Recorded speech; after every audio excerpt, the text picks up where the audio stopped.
हर दिन पावन श्रृंखला की आज 2 दिसंबर की कड़ी में हम याद कर रहे हैं मातृ भक्त गुरदास बनर्जी जी को।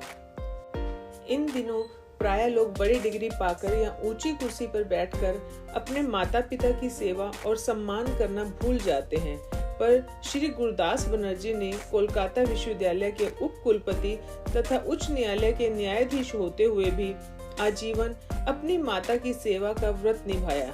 गुरदास बनर्जी का जन्म 26 जनवरी 1844 को कोलकाता में हुआ था। उन्होंने 1864 में स्वर्ण पदक के साथ गणित में एमए किया। इसके बाद 1865 में बीएल तथा 1876 में कानून में डॉक्टर की उपाधि प्राप्त की। वे कई वर्ष बहरामपुर कॉलेज में कानून के प्राध्यापक रहे। अगर आपने हमारे चैनल को अभी तक सब्सक्राइब नहीं किया है तो कृपया इसे सब्सक्राइब अवश्य कर लें, जिससे कि आपको प्रतिदिन हर दिन पावन श्रृंखला की जानकारी प्राप्त हो सके। इसके बाद 1872 में वे कोलकाता उच्च न्यायालय में वकालत करने लगे। 1878 में वे कोलकाता विश्वविद्यालय में टैगोर लॉ प्रोफेसर बने। इस पद पर रहकर उन्होंने हिंदू विवाह कानून तथा स्त्री धन विषय पर भाषण दिए। वे 1889 में कोलकाता विश्वविद्यालय के फेलो, 1887 में बंगाल विधान परिषद के सदस्य, 1888 में उच्च न्यायालय के न्यायाधीश और फिर मुख्य न्यायाधीश बनाए गए।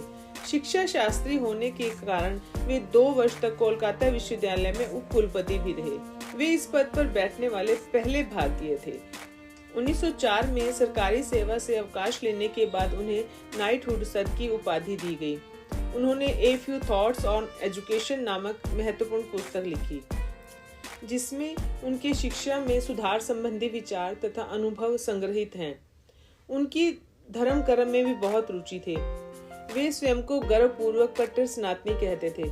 उन्होंने हिंदू धर्म के व्यापक दृष्टिकोण को दर्शाते हुए कई पुस्तकें लिखी। इनमें बांग्ला में लिखित ज्ञान और कर्म बहुत प्रसिद्ध हुई। श्री गुरदास बनर्जी की मां ने काफी कष्ट सहकर उन्हें पढ़ाया और बड़ा किया था, अतः अपनी मां के प्रति उनके मन में अत्यधिक पूज्यता का भाव था। उनकी माताजी प्रतिदिन गंगा स्नान करने जाती थी। जब वृद्ध होने के कारण उन्हें गंगा तक जाने में असुविधा होने लगी, तो वो श्री बनर्जी स्वयं प्रतिदिन उनके स्नान व पूजा के लिए नदी से ताजा गंगा जल लेकर आते थे।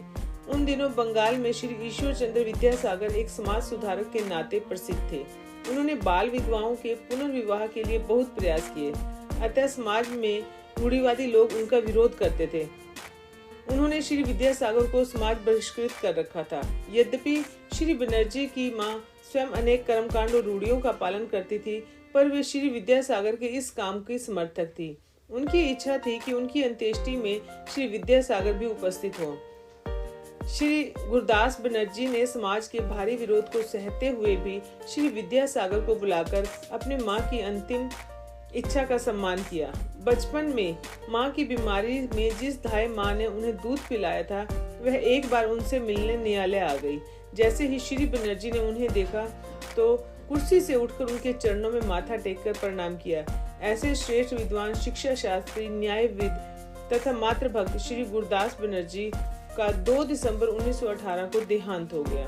उनके नाम पर फूल बागान, कोलकाता में एक विद्यालय तथा विश्वविद्यालय में एक प्राध्यापक पीठ बनी हुई है। कमेंट सेक्शन में जाकर आप अपने कीमती सुझाव अवश्य दें, जिससे हम इस कार्य को और अच्छे तरीके से कर सकें। भारत माता की जय।